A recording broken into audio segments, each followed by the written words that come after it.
Hello, beautiful people, and welcome to the Witches Symposium. I'm your hostess, Snappy, and I'm joined today by our special guests, Dr. Ammon from Lady Babylon and Neal, Gnostic Informant, and as well as our good friend and co-host, Gunk Wretch. Dion is going to be joining us shortly. He's just stuck in LA traffic, so we wish him all the best, but he'll be here in a little bit, right?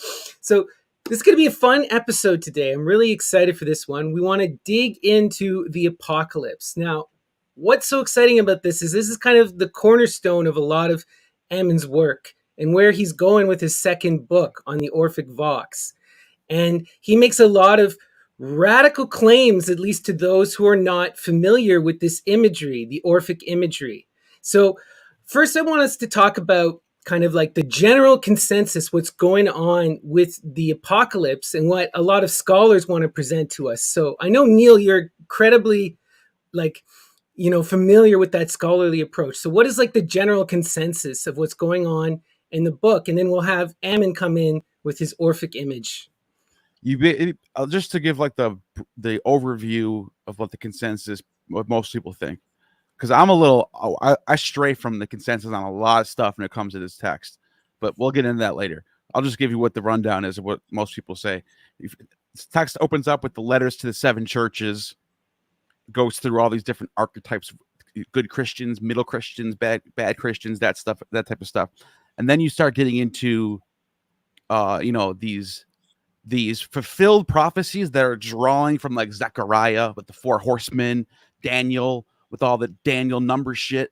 So then the next like section of the text is trying to like fulfill all that stuff and try to like connect to the text. And then you get the birth of the beast, 666, the birth of the divine child, the woman clothed with the sun who has 12 stars. And, you get all this imagery of all these different archetypal characters that pop in this. You get the Antichrist, the beast, 666, which most people agree is Nero. And so the reason why they say that is because Nero, who's the beast, is one of the Caesars. And this text is basically saying that the line of Caesar, you have seven kings. It starts from Augustus. It ends with Titus. And that's because they leave out the three rebel kings, which is Galba, Vitellius, and what's the other one? Otho. Sorry. Those three kings those three emperors all are from the year of the four emperors. That was in 69 when Nero got killed. And then three emperors killed each other within a few months. And then they proclaimed Vespasian, who was already in Israel. They proclaimed him the emperor. So then later on, you get these texts that are connected to Revelation, like Suetonius, for example. You get Josephus, for example. And they're all talking about this whole star in the east thing that, they were talking about the Messiah supposed to be the star from the east. Well, guess what? Vespasian, he was in the east when they proclaimed him emperor. So he's the Messiah. So it's actually in Suetonius. They actually write. There's also this weird thing about, I wanted to ask you guys, because, most scholars believe, right, the apocalypse is written under Domitian, right? But Nero dies in 60, like you said, right? Domitian isn't into what, 90? So Domitian comes. Is there a cult of this is what waiting for Nero to be a soter? No, this is written after Domitian. This is written in the same period because that's a pagan. Those are the pagans saying that Vespasian is the prophesied one. The Christians aren't saying that though. The Christians are saying that the line of Caesars, plus like any Caesar in Rome, is the beast. Rome is called Babylon in this text. So the Lady Babylon 666 is basically the embodiment of this Antichrist. Roman, yeah. And Rome is the Antichrist, kind of. So you get a 7-year war, right? You get 7-year war. It's broken up into 2 3.5 sections. The 3.5, and then there's like if you line it up, it's this as above, so below thing where the war in heaven was 7 years, but there's also a war on earth for 7 years, which was the Roman Judean War. It's where after 3.5 years from 66 to 69, Jerusalem falls in 70. And then three and a half years later, Masada falls in 74. So they're lining this war on Earth up with a war that happens in heaven between Michael and the devil.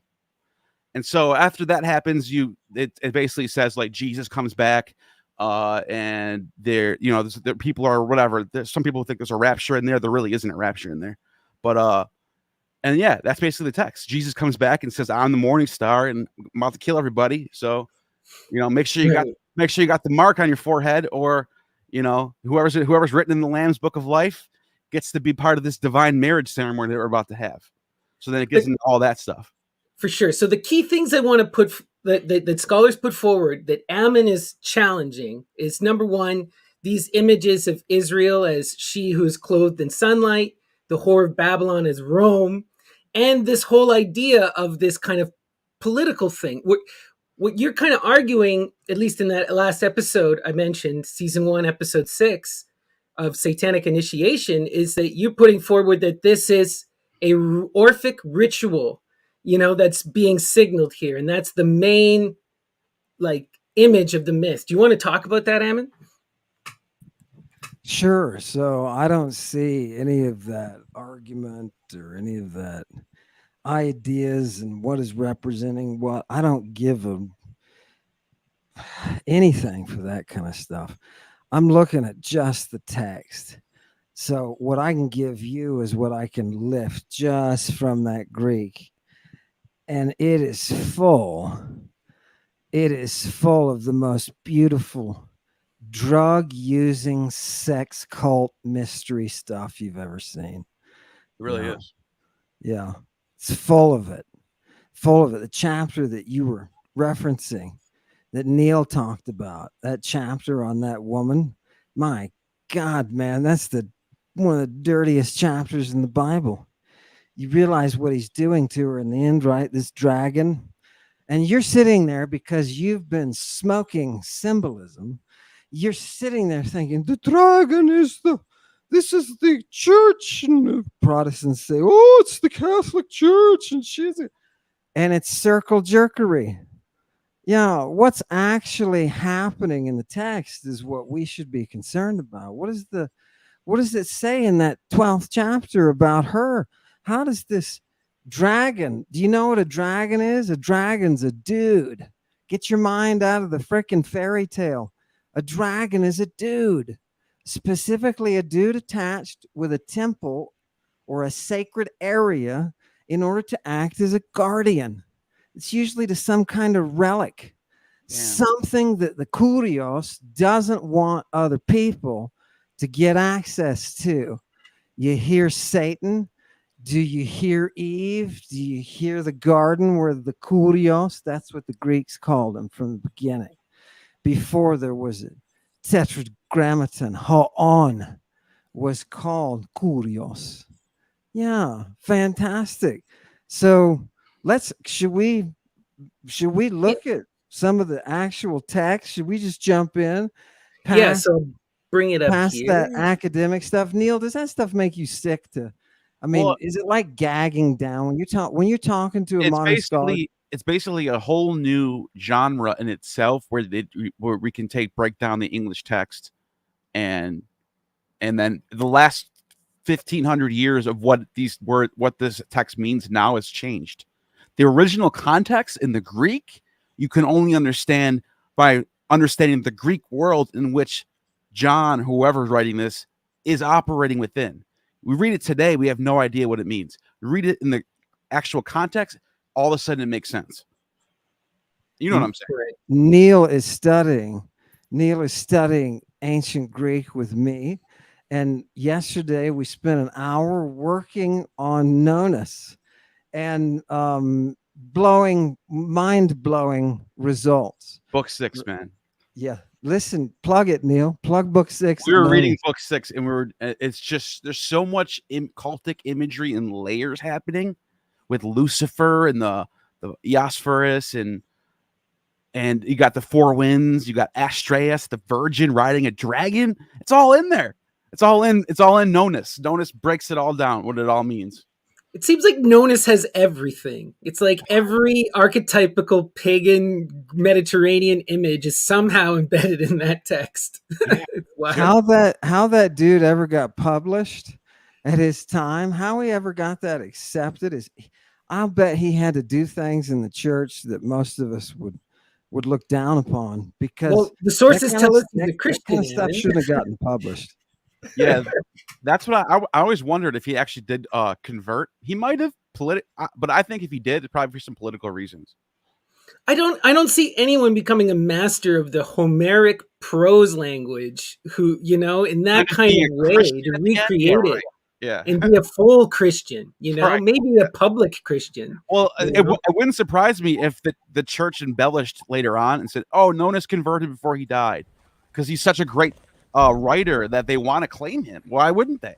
They do that all the Right. time. Yeah, well, I 100%. mean, if he converted, it's because he recognized the Dionysian mysteries in Christianity and was initiated that way. So I think that's what He his, I wasn't- think that's what his paraphrase on John is about. How there's like Bacchic imagery in there.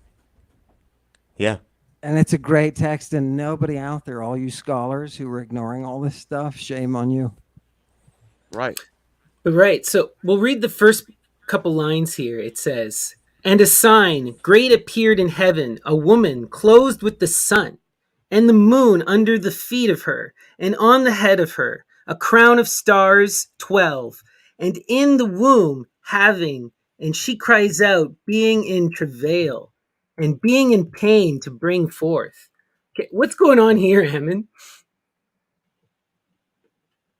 I'm smelling a seminary. I'm sorry, but you put me into PTSD mode with that. Did everybody hear that interlinear, very, very literal translation, right? That's what seminarians learn. They learn kind of a one-to-one thing without learning the science of the language and what the language is doing. So that's what I would used to hear in a seminary until I kicked things up and brought in students from all over the place by yelling and shouting and abusing them in the ways of classical philology. It's a lot of sweat and a lot of blood. That's why I call my place the dojo, because you're going to work out. Look at Neal. He's reading the notice right now to the girl and the dragon, and to the dragon, back to the actual language itself. Okay, I'm going to stop you if there's something that needs to be located, but please keep reading. This is great. Let's keep going. All right. Okay. "And was seen another sign in heaven, and behold, a dragon red, great, having heads 7 and horns 10, and upon the heads of him 7 royal crowns. And the tail of him drags a third of the stars of heaven, and he casts them to the earth. And the dragon stands before the woman, being about to bring forth, so that when she bring forth the child of her, he might devour." Okay. Let's stop there with the eating of the babies, right? Let's stop there with the eating of the. That's a great place to stop. Which, by the way, if you've never tried it, So first I want to ask before we get too deep, there's something that immediately strikes Yeah. me about both the image of the whore Babylon and she who is clothed in starlight. They seem like the same person. If we're going through that pagan lens, they seem like this is Medea Semiramis, right? It's that goddess Diana figure in both aspects. Is this one person or two? First off. yeah, is this that one Aradewa that we know was foretold to come to be the Sotera, to take on human form, right? They would call that incarnation her place of bringing salvation. This is the daughter of the great shining bringer of dawn, which everybody who hears those terms knows. Neal, what is dawn? Eos. Yeah. What is that? What does that dawn represent? Oh, that's the most psychedelic time of the 24-hour period. It's the time where It's basically the time where the portals opened up between the Nyx and day. It's the time. It's right. It's the most holiest time of the day. And where is Neal, what is the state of your genitalia at that time of desire? Raging. That's what it's supposed to be. Right. He's about to incorporate John. Even the Christians in the text of Pliny the Younger says they get up at dawn every morning and sing hymns to the morning star.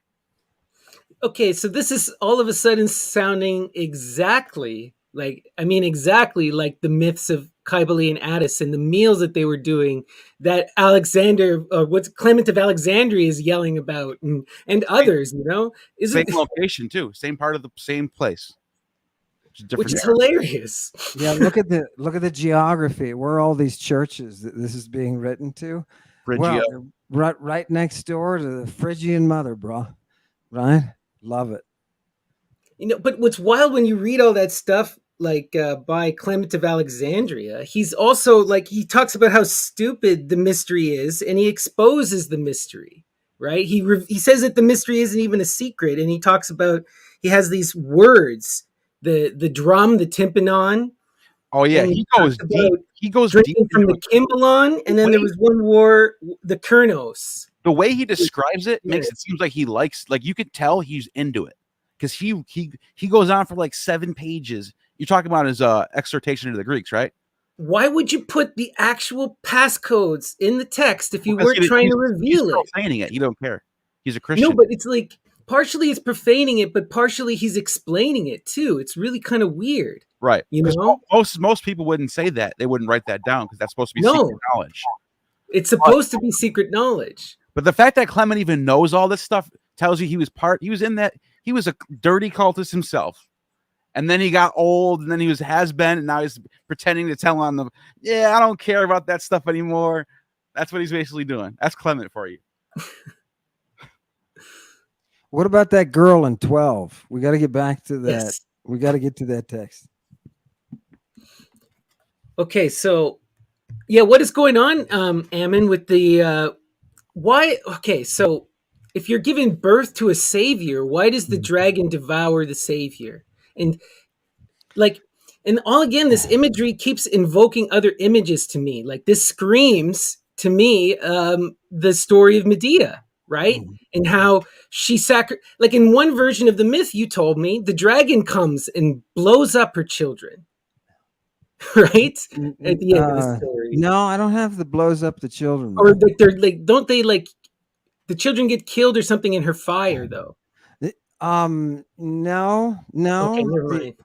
The besides her sacrificing them, which they say the Corinthians made up, and then they had all the stuff with the oracle making a big deal about it and saying you got to rectify this. You lied about Medea. Beside that, no, the dragon doesn't kill any of the children. The dragon shows up. You're probably thinking at the wedding when the Iason, right? When the Jesus has entered into a union that broke his oath with her. So he had to burn up. The dragon shows up then, these pyromaniac dragons, right? And he's the one who escorts her away, right? Dragon. He's got all the explosive stuff. Well, right? There seems to be this, what I'm trying to connect here and what I keep noticing, and maybe even Wretch, you could talk on this, is there seems to be this primordial kind of myth of this virgin who gets born and then gets sacrificed, and in some versions you go back up to heaven and you become deified. In other versions you go back into the earth and you gain control over the earth. I don't know. It's related to the mysteries, because in the mysteries you have the divine child who gets killed. You have Bacchus, the child, who is torn apart by the Titans. You have Horus getting killed in it as soon as he's born. You have, like you just mentioned, people don't talk about Yasion enough, but Yasion is all over the place. He's well sourced. It's not just one little fragment. All these ancient people are mentioning this, so it has to be a big deal. They all say it. Yasios in the thrice plowed field which is fall time. You plow your field 3 times a year, 3 big plows. The third time is fall. He lays with Demeter, and then he dies. It's either the dragon or the lightning, which is they're synonymous with each other. It's the same thing. It's that like power, you know what I mean? And he dies, and the mourning over his death. But before he died, he laid with Demeter. So what does he do? He gets her pregnant for 9 months, and that's the 9-month period between winter and summer. But technically, that was Zeus's fault, right? That's his lightning that he's using there. Yeah, you know what I mean? I mean, it's his. Come on, man. You had to give him that place. Yeah. Now the fact is, how do you bring that down to earth? Because you just catapulted yourself way into the myth. Right? What are these states talking about? What does this even mean when someone enters into this state? I went into the Eremon and I saw something. Right? Where is this girl? Notice that we want to define her. We want to say, who is she? Who is the dragon who's so interested in her? You know what? It says he's got Scythian hair. You say he's a red dragon and he's got wings and he looks like Gandalf. Right? No. This is a dude. Think anthropology. Tune yourself to anthropology. So, right? It's a dude, and he's got, what has he got? He's got Scythian hair. They use the specific color that they themselves call the Scythian fire color. Yeah, he's a Scythian dragon, which makes sense from where his grove of Ares is. Right? It all makes sense. This is history. This is not somebody writing this down so they can sell it and make some profit. Right? This is not that. Right? That's why I decided never to write books again. Right? Okay, fantastic. But you gave us your proposal for your second book in that episode I referenced. I want that second book, Ammon, where you explain the Orphic Vox. They already told me at the may now be the largest press in the world. Macmillan, but it was like 2 or 3 last time I checked. They said no, absolutely no. Our audience cannot take a discussion of Jesus and a naked boy. They can't. It'll kill them to look at that material, right? You know where you need to go. They were honest with you about it.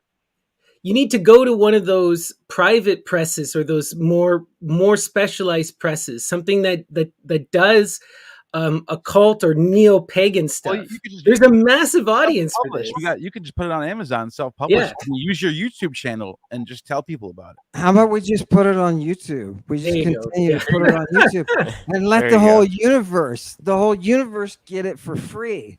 Because we ain't got no greed, and that's what Aradewa or Aradia is all about, right? Neal and I were just going over the derivation of her name. It comes from Ara or Are. The vowel there, length can change. And Dewa or Dia, as we see come through the Etruscan side. This is like old Pelasgian stuff handed down that we see in the Etruscans. And it's got a title.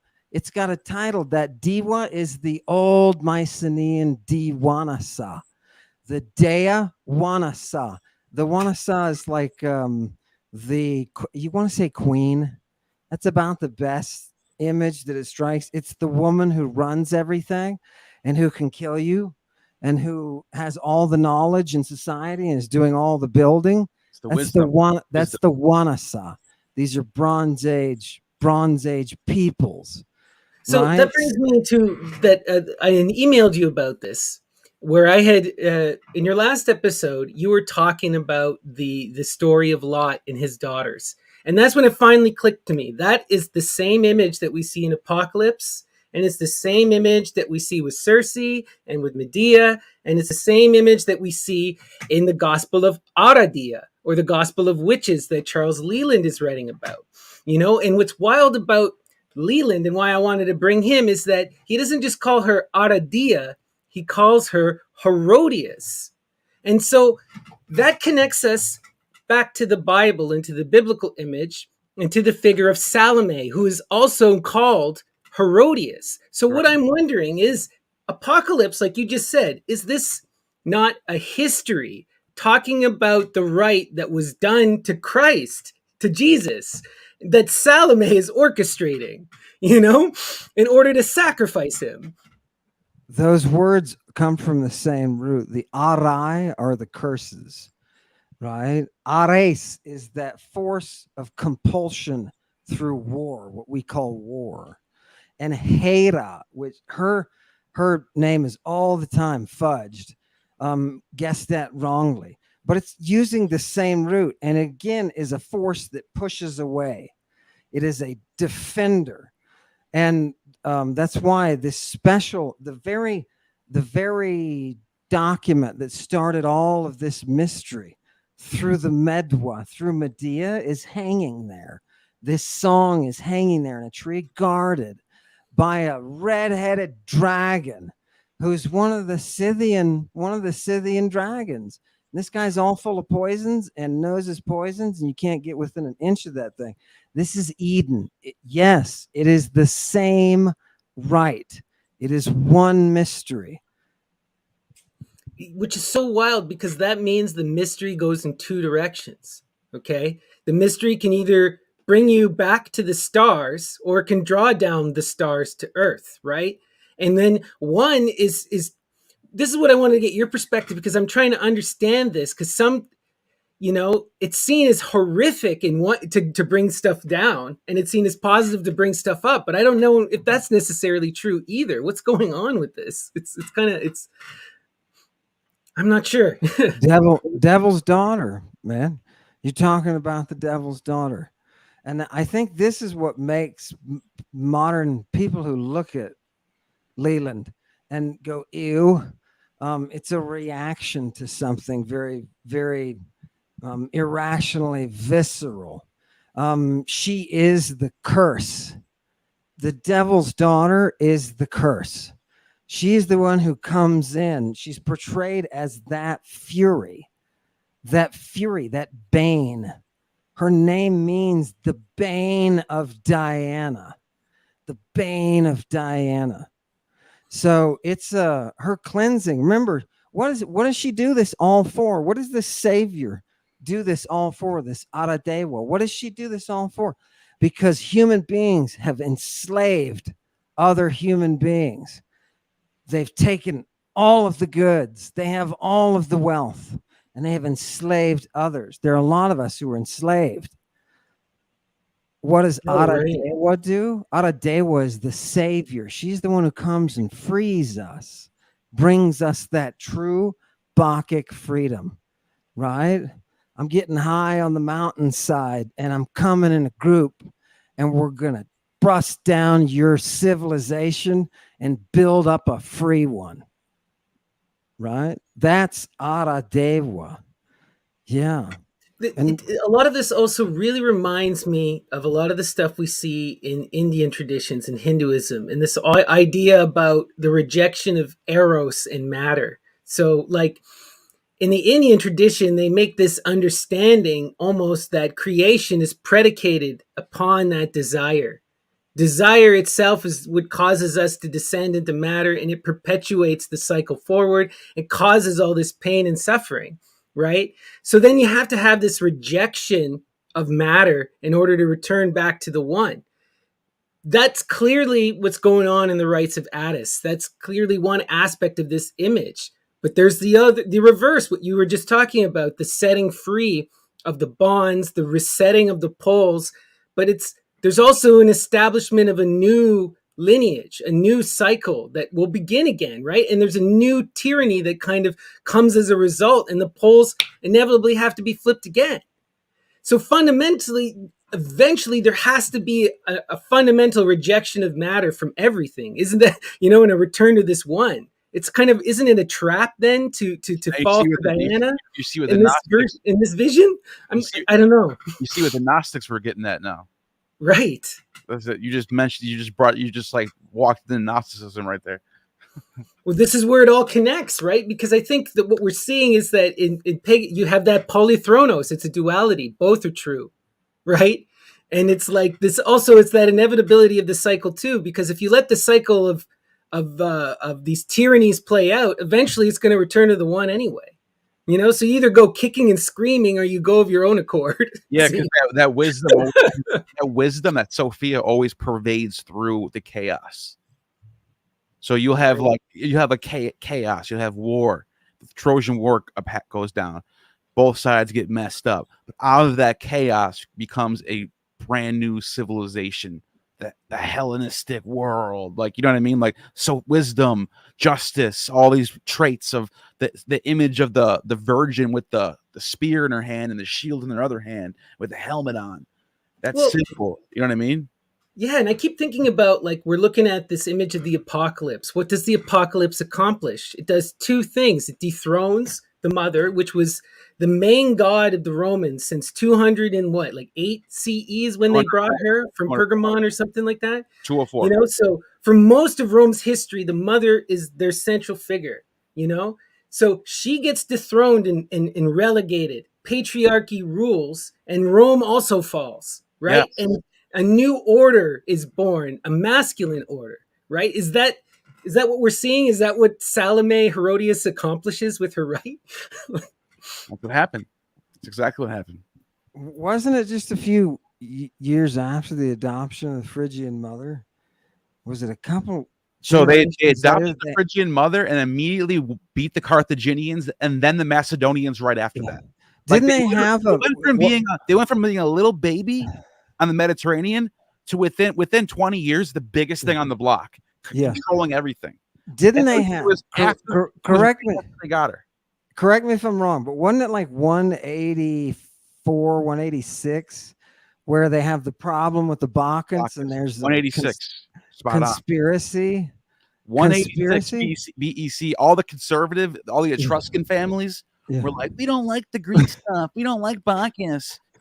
And all the, and they don't like the Corbians. They don't like the Galli. Yeah, they put a ban on any Sabazius worship and Dionysus worship, and it lasted for like 10, 20 years maybe, and then they just seeped right back into the civilization again. Like, they couldn't. You can't hold back Hellenism. It's like a force. It's like a magic force that just spreads. Nothing you can do about it. Well, this is another interesting thing because, Ammon, you were showing me all this stuff that makes me think that, Hellenism persists because of the what happened with the Oracle of Delphi and building the Mitrum. They built the museum to maintain their philosophy. And even though their empire fell, right, as a result of their persecuting of the weak, right? Like, if Julian tells us, why does the empire of Greece fall? They persecute the most vulnerable. Right? They persecute the people who worship the mother. And then that results in them falling. But the Greeks, they do one thing, and that's they build the museum in order to maintain that knowledge. Right? That's why Pythagoras was like giving advice on somebody putting down a colony and said, yeah, you should first, number one thing you do when you get there, build a temple to the museum. Yeah. Start with that. You know what I mean? Yeah. It seems like that's the only way to survive or to persist through the cycles, right? It's the first thing in his golden verses, I think, too. Honor the muse.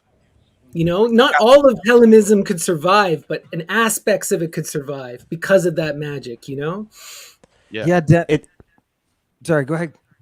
I was just going to say, it seems to me like during the Roman era, after the fall of the Republic, those who wanted to bring back the Republic or some form of democracy would have been very Hellenistic rather than following this imperial.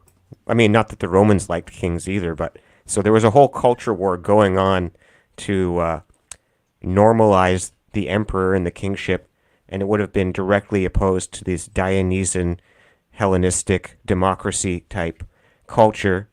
And, we can also see, just the other day, I found another example of, say, Spartacus and his wife were Thracians who worshipped Dionysus. He played a major role in the rebellion. She was a prophetess, and he used to sleep with the snake on his face, according to Plutarch there. So there's definitely some weird. She was an oracle. So this was an ongoing thing. Even within Rome, there was different factions and cultures battling out according to how conservative they were or how monarchist they were. Absolutely. And Liber Pater, the god of freedom. These are the kinds of people that are the kinds of gods that the pro-republic type would have been worshiping. And so the aristocrats had to co-opt it in order to normalize their aristocracy or their imperialism. So then what I'm trying to understand too with this is, where is this reaction to the paganism coming from? Who are these men who want to overthrow and assert their own order? Like, Neal's talked about this a bunch with his thoughts about Plato, but I'm thinking it probably actually comes from the Zoroastrians. What does anyone else think about this? Well, because if you read Plato, he seems to be adopting some semblance to what Zoroastrianism is, but Platonism is his own thing too. But you see a lot of Zoroastrian elements in there, and he's trying to rewrite the myths of Homer and Hesiod for a more Platonic, theological, Puritan, the good go to heaven, the bad suffer type of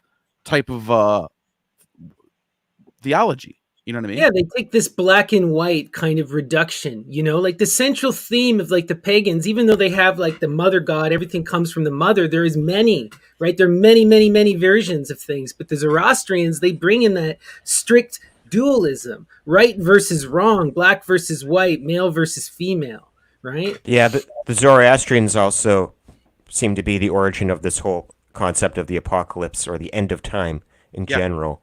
So the Jews are taking it influence, but the Christians are also getting influence from the Zoroastrians, both from the Jews and directly. So you get a whole chapter about the end of times in the Gathas.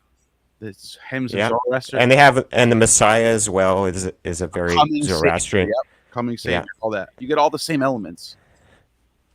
But there seems to be, right, like one of the wild things about the last few episodes that Ammon you've been doing on your stream, and it's leading me to all of these speculations. But if the Hebrew is not what it is claimed to be, if it is clearly a conlang that is perpetrated by an elite class in order to invert the pagan mysteries to create a new political order, right? Where is this coming from?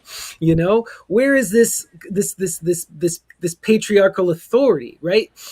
How does that, and like, what I think it gets passed down by the Ptolemies, because I think the Ptolemies are starting it. They want this Ptolemy up top king type of order. He's a pharaoh, and don't forget it. These are pharaohs, and so they're implementing this universal religion of Serapis, and they're using the writings of Plato. They have the Alexandrian Library. All the nerds are there, so you're getting it right from there. And when the Romans conquer the East, when Pompey does his thing and Caesar does his thing, and they take all that stuff and they continue it under the Roman imperial cult. Right. There does seem to be a confluence of violence that happens in Alexandria, like all of the Christian reactionaries are coming from there as well. Right. Yeah. And Jewish Orphism is big there. And they're arguing over who came first. Was it Orpheus or Moses? And all the Orphics are like, it's in the text. Just read the text. Or Orpheus is the one who fathered Musaeus. And all the others, all these new Jewish Orphics are like, well, we just found a text that was written yesterday that says Moses was first. So they had this back and forth thing going. One thing I want to ask Dion is, because I know you're so familiar with the Egyptian that's also coming out of this area, right? And we talked a lot about these, the pharaohs becoming the divine figure, this divine right of kings, and that whole masculine image with Akhenaten. Do you want to talk about that? Also, thanks for joining. Glad to have you. I caught you guys on an SPQR moment, it seems. Yeah. We're talking about elitism, royalty, and does the average person know how to read and write? If we go back even 100 years ago, could the average person read or write? And let's go back 1,000 years ago. And you think they can read and write? Priest class read and writing kings. But you say pharaohs, the pharaohs are originally women. So to subvert that, you have the masculine change there, and talking about the Persian Empire, I think it went on 2,000 years. they had a long empire there. I don't know if that's a long time. Persians? Yeah, one of their empires was 200 years. Not, I wouldn't say 2,000. 2,000 years. I guess it's a long time, but I know there's a Before the Persians, you get the Assyrians, the Babylonians, the Sumerians, the Akkadians. Right, they Similar got empires, also the Parthians. You But know, I get what you're saying. You're talking about that part of the world has a dominant force. Is that what you're saying? right. Yeah, and that's why 2,000 years is like a whole stretch. That's going from there to now. Sure. But if we go back even further, they've had a run in that area of royalty. Yeah. With Sumerian, everything. And even we were talking with a Persian lady the other day. She was talking to my friend, and she was talking about Zarathustra, not Zoroaster, the way she said it. And Zoroaster is Greek. Zarathustra is the Persian way to say it. Yeah, and the text is the Avesta, the Zendavesta, and it's like, and it's fire. They want to purify what's bad. That's the main thing. It's a masculinity that wants to purify the paganness. Yeah, it's a purity religion. It really is. You know, there's a whole chapter in the Zendavesta about your fingernails and your hair cannot be, if it falls off your finger, you defiled your home. You have to take it out of your home and you have to burn it in the eternal fire.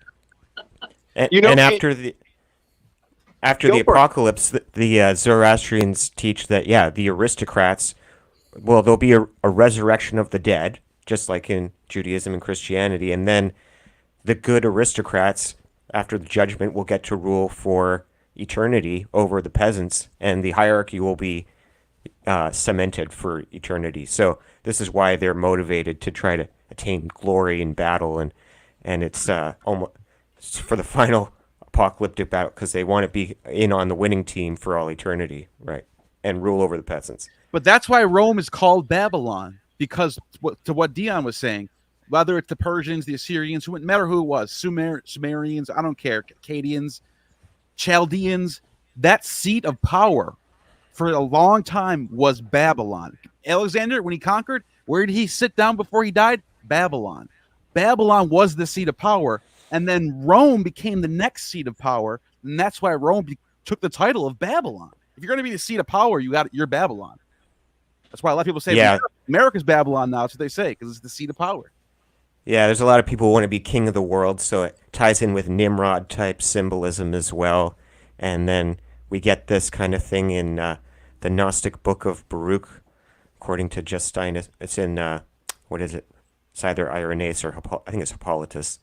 And we get these archon type figures like Babel and another Nas, and these are women archons.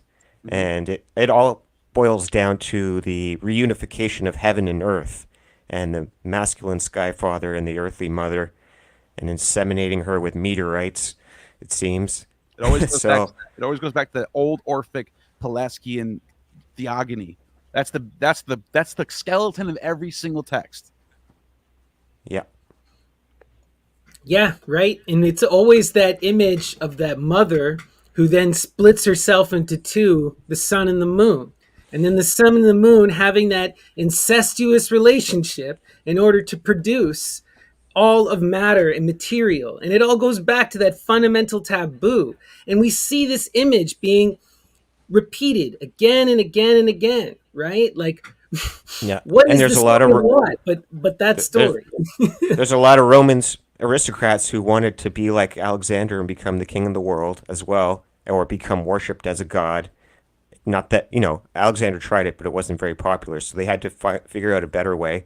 It seems like Cleopatra was putting ideas in Julius Caesar's head about being like a pharaoh and real quick, Gunk, or even Pharmakia. They're drugging him probably. Gunk, so. You mentioned the factions between people, the Dionysians and the Apollos, and the when it was down to Antony and Augustus, who was Octavian at the time, as vowing for power of who's going to be the first emperor. They're both calling themselves imperator, by the way.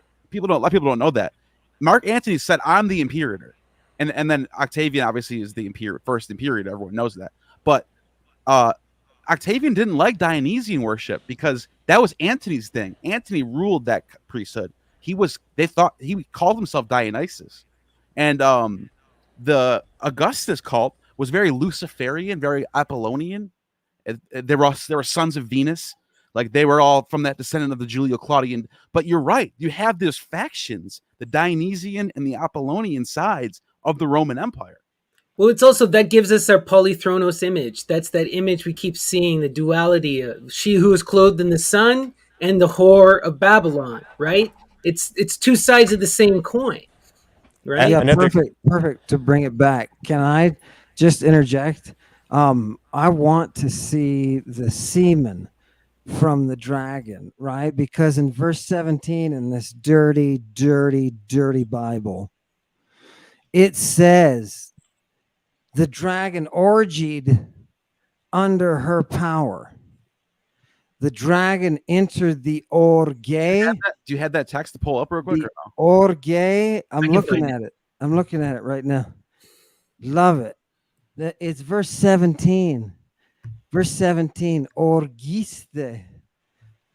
Yeah. Don't bring up that shite interlinear.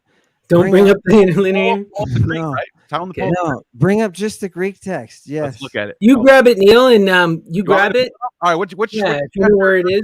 which chapter and verse is it? It is And then 12, stream your 17.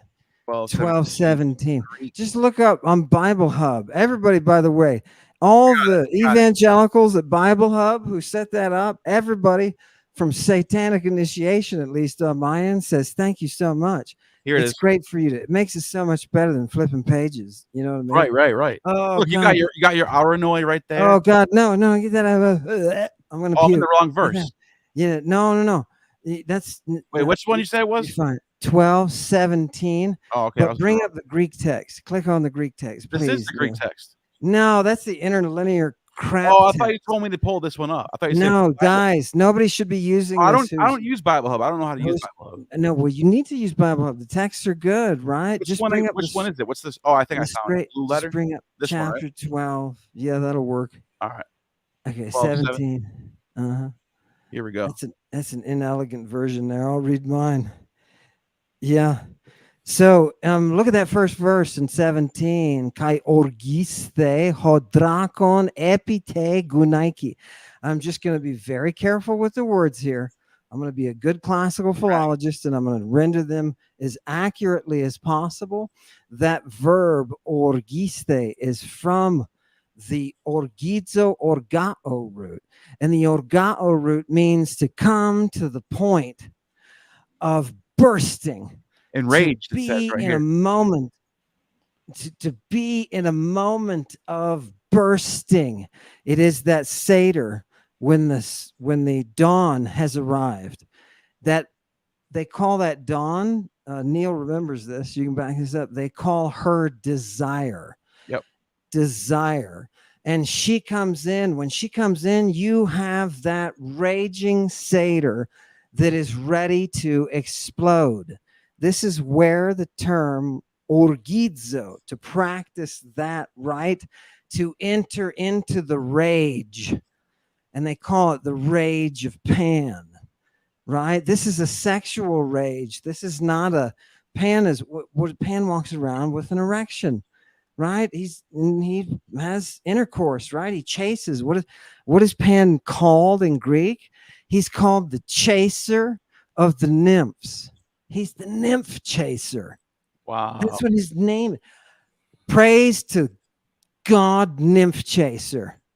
Right? Doesn't it also mean like the all? So isn't there that experience of the all with Pan as well? Or Yes, Yeah. and there that all is the panikos, right? We call it panic. That's why he's the image of the devil for Christianity. Bingo. That's why Bingo. he's the all. He's the image of the mysteries. He's got the horns. He's got the raging boner. He's raging. Looks like he's not staring. Like he's going, dude. That's the all. Yeah. well, he represents that orgy, that feast, right? That we see in all of these rites. And that's the part that the Christians have the most trouble with. They don't want to look at it, yet they want to hide in the catacombs and do it themselves. Yeah, and I'll just get one more punch in and then shut up. And their Greek sucks because epi, the preposition, when it's with the dative, can represent being under the capacity or having the capacity through another person to do something, under the control of. So under her power he bursts. He enters into that ecstatic rage, right? And remember, we're on the Asterion, so that thing doesn't go away. So this is a special moment. It's the harvesting. Does anybody see they're harvesting seed again?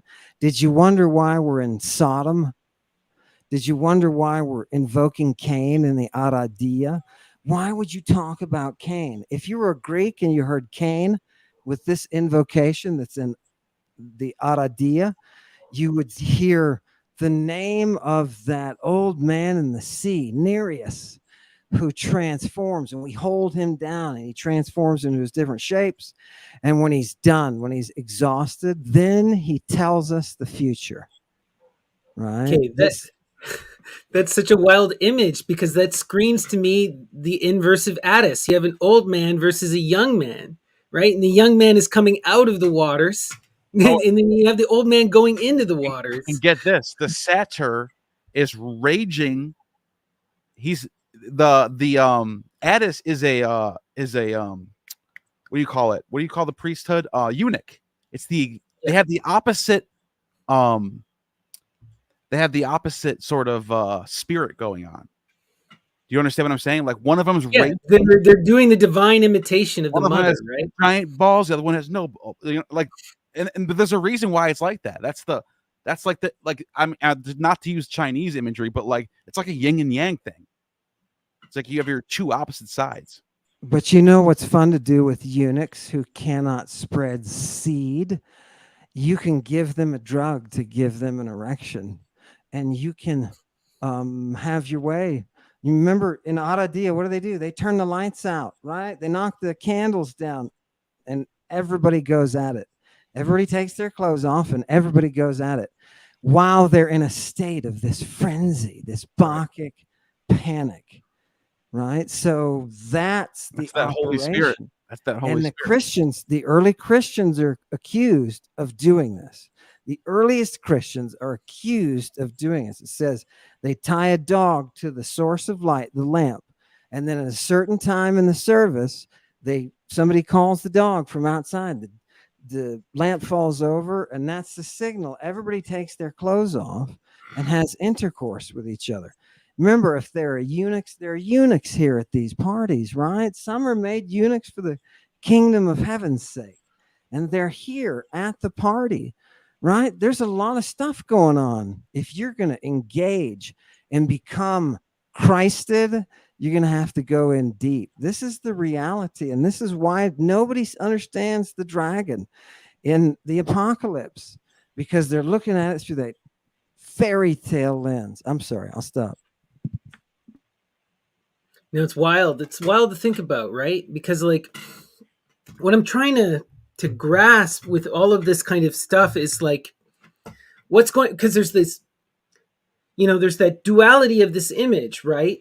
So what I'm wondering is what happened with the Christ? Was he deified? Did Jesus become, a god? Did he get to ascend to the throne of Uranus? Like, because that may have happened, but what clearly happened is he upset the political order and a new one was instituted, right? And this massive ritual rite, So like, you can almost say he got the same fate as Orpheus, who on the last day of his life, Orpheus, he's the son of Apollo, but he's also the high priest of Dionysus. So he serves Dionysus. And according to, if you put these texts together, if you take Ovid and put next to the fragments of Hesiod, put next to this, put them together, and you start to get like a picture of what happened. He ignores the priesthood and neglects the priesthood of Dionysus, and he goes to the Thracians, and he takes on the Thracian pirate rites of plucking the young boys of manhood before they come of age. This is in the text. I'm not making this up. And then, so what happens? Dionysus says, that's it. He's crossed the line. He's profaned the mysteries. And he sends his maenads to go kill him. In the same sense, Jesus is going buck wild. He's in the garden with the boy, doing his pirate mysteries, Thracian pirate mysteries. He crossed the line. The next day, he gets crucified. What does it say in the Talmud? He was practicing sorcery and leading people astray. Okay. I'm connecting the dots here. No. You can. I definitely see what you're saying, but there's also So is what the Christians presenting a complete lie then? Because it almost seems like there's that reverse to that image where he's one of these galley who's doing the rites of the mother and of rejection and of That's what imitation. they think. They think Yeah. that he performed the ultimate mystery of death and rebirth, because that's what the mysteries are. You die and become reborn. When you get initiated, you're dead. Then you take the Kaikion, you die. You have ego death, and then you're reborn, and then you have eternal life, aeonic life. Yeah, praise God, praise God. It's the firstborn of the dead. Exactly. Right. So they think his death was the ultimate mystery sacrifice. That's why they say Christ is the mystery.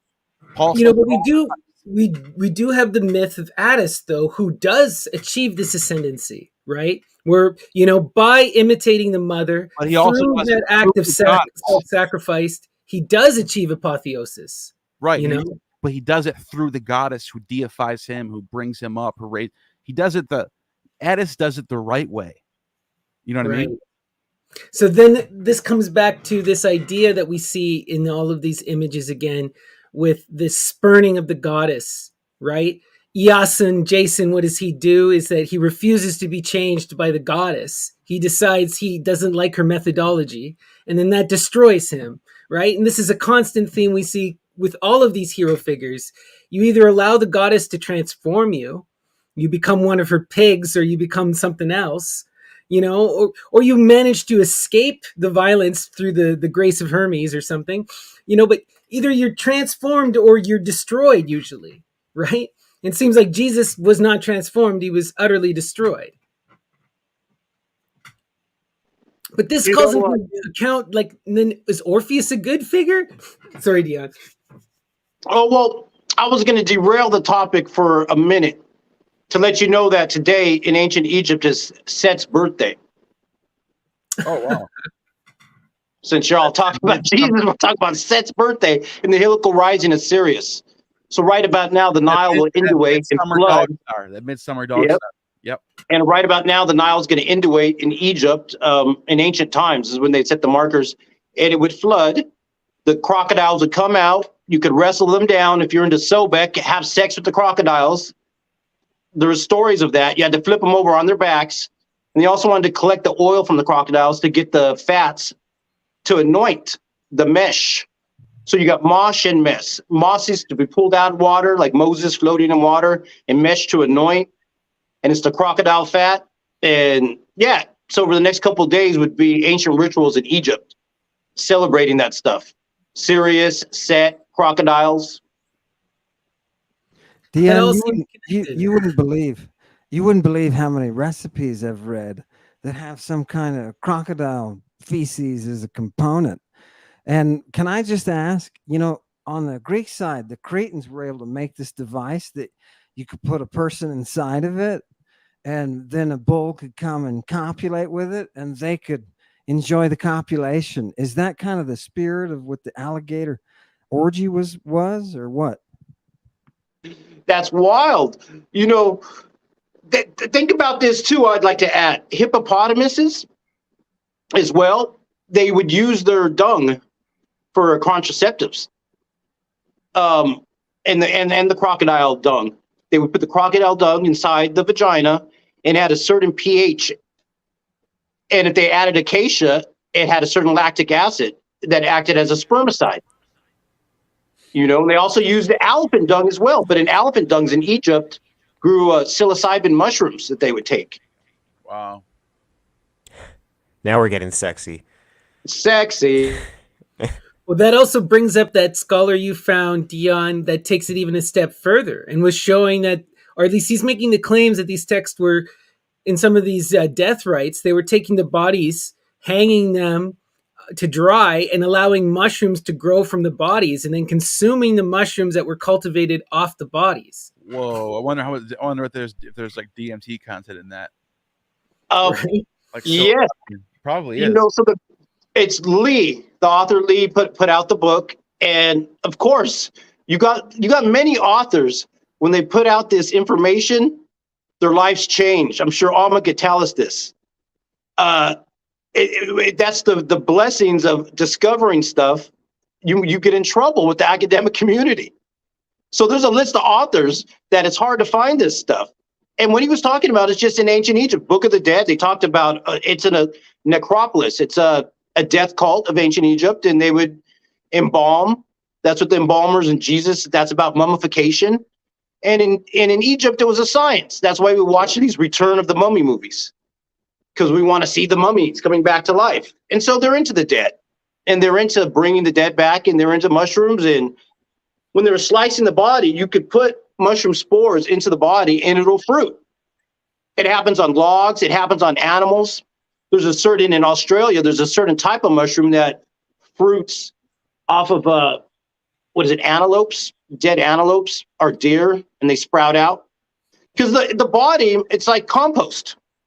It's like, if you're a gardener, that's why they put a fish underneath the roots, and they plant a fish and then put their seeds, and then it grows.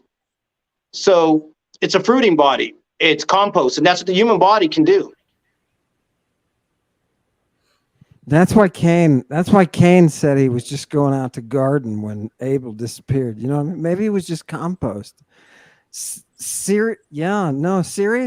I don't know. But what about the drugs that are so prevalent that are going on? Notice that we're talking about mushrooms, and it's just like, okay, it's accepted. So does it surprise anyone when the dragon is eating the aborted fetus? Right? Does it surprise anyone? Do you know what you can get from a woman's abortion? Would it surprise you that you can get something healthy from a woman's abortion? Yeah, guess what? Can you get stem cells? Her blood, Aradia's blood, is the cup. She says, "Take my blood." Right? That Christian blood of Jesus, that's late. Because the original blood is coming from her. So yeah. And what about those hermaphrodite prophecies? What's going on with that too? Right. Well, you talked about this in your Lady Babylon episode, right? It all comes back to Phanes, who's that image of the material, right? And he's that bigendered being, because so much of the mystery is about returning back to that one. You have to recognize that unity of being, right? Yeah, I want to get that communion too, right? We all do. We're all looking for that communion.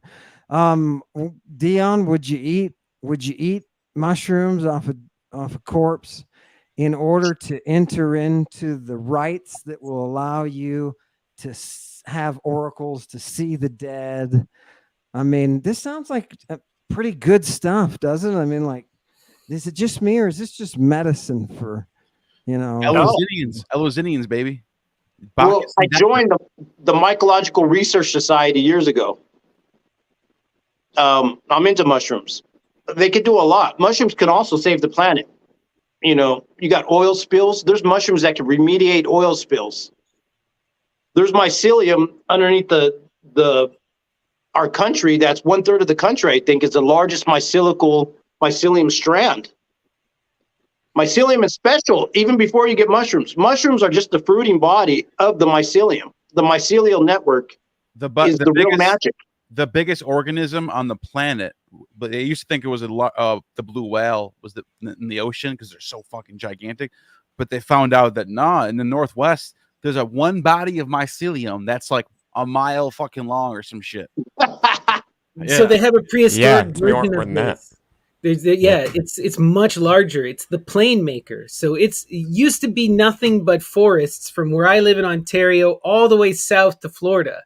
But all of that got turned into the Great Plains, by a mushroom, by one the mushroom, that forest up, and it creates a new ecosystem. And they were doing tests in China, and they're giving oats. They're like putting like trails of oats, and the mycelium is like finding the oats in the most efficient and fastest way to get all the oats in the shortest amount of time. So the mycelium has some sort of intelligence going on. Oh, heavily. Yeah. Well, you know that spores can survive in a vacuumless environment. They can bond to solar waves and live in outer space, land on a planet and fruit. How do you think we all got here? That's the sperm of Saturn right there, what you just mentioned. Well, I mean, Carl Ruck talks about this quite a bit, where he makes these images of Dionysus as both the vine and the mushroom. When lightning strikes, what happens? Mushrooms come out of the lightning strike, and you have a dying and rising god, right? With the Often on the mushroom, vine. you They eat the often fruit, grow. and then it magically returns. They often grow You know? on the vines too. Exactly, they often grow on the vine. Especially yeah. if you Clear leave, illusion there. leave the fruit and don't pick it, and just let it sit. It'll end up becoming mushrooms and fungus. Can you believe what you could get? Imagine walking through Rome at her height and walking through the marketplace, and you could get drugs of any kind from anywhere, toxins, poisons. This will do this to you. This will make you go to sleep. Can you imagine having that capacity, people having that freedom to say, okay, I'm going to take this substance. And he just told me what I do with it, put it in water and do this and go home. Right. But not just the nice ones, the ones that'll kill you. And the law is, if you kill anybody else with something, that's a foul. If you kill yourself, well, that's your choice. So what kind of freedom do we think? People say the Fosques come from Rome. Come on, man. These children of Venus understood. They understood that there has to be a certain Bacchic freedom. And yeah, I want to know this mushroom, this giant U.S. mushroom that has been here for so long. You know what I mean? Wouldn't you want to, as a member of the planet, wouldn't you want to know the mushroom? I don't know. Maybe it's good for you. Maybe we wouldn't have so many shootings or something. You know what I mean? If you could get some idiot early who was going to go out and do something violent because he was pissed off, and you took him to a temple and you dosed him with mushrooms and had sex with him, he might come out of it saying, oh, life's not so bad. What the hell is wrong with that? Right. Well, this brings us back to like a previous episode. It makes me think of what we were talking about, the theater and all this stuff. And what a lot of these rights were about was about establishing democracy, about creating better people, right? About coming together as a polis to survive through the extremities of like your situation. Anytime they did these rights was when they were at war or when there was famine. It was all about bonding and creating better people. This is where, like, democracy is Bacchic, right? Plato was not for democracy. It's purification. You said it, Snappy. You're muted, Neal.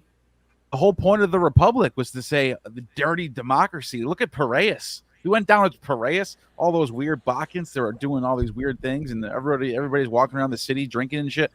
We're clean and pure, and we need a republic. We need a king, a philosopher king, and he's going to be chosen by God. And he's going to tell everybody what to do. And so, like, they basically think out what ends up becoming the ideal Roman Empire state. Basically, like Plato just lays it out what ends up becoming. So yeah, that's a fact. One thing that also sticks with me, I keep thinking about, like, if we look at our near relatives, like look at the bonobo chimps and how they manage their society. They have regular, like bi-weekly mass orgies where everyone engages, and they're doing the most vile stuff. All of these, like the most vile stuff imaginable. But there's one thing that they don't abide, and that is you don't pull your weight and you don't abuse your partner. So the men who do this, they get ostracized. And it's the women who are in control because they choose who gets laid. And a lot of these rights seem to be this primordial human thing, this past where the women were the powers that be, and they did it through their sexuality. Oh, speaking of mycelium, can you full screen me real quick? Okay, let's see here. It's pretty small. Yeah. I'm trying to make it full screen. I'm just not 100% sure how I do that. On the three dots. You got the three dots on my corner. Yeah. Can you there see we go. I can't read it. It's still pretty blurry. What does it say, Neal? Oh, it says mycelium. Oh, amazing. Mycelium and lion's mane. I take 3 a day, dude. Clears your head out. Clears the fog out. Lion's mane is good for you. Lion's mane is cordyceps, reishi, maitake, shiitake. This is pure mycelium and lion's mane. That's it. Just 2 ingredients. Well, Lion's Wretch, you're mane is an good. alchemist. You're all into this kind of stuff, you know, and a lot of doing this medicine. Isn't that a nootropic, lion's mane? It's called neutro. Yeah, it's considered a nootropic. Yeah, it generates new brain cells and helps with nerve damage and memory, and it's good. PTSD. Yeah, I've used it. You microdose the psilocybin with it, and then you take some niacin 10 minutes later, and it can help repair nerve damage. And Amazing. It is. it works well. It's helped me.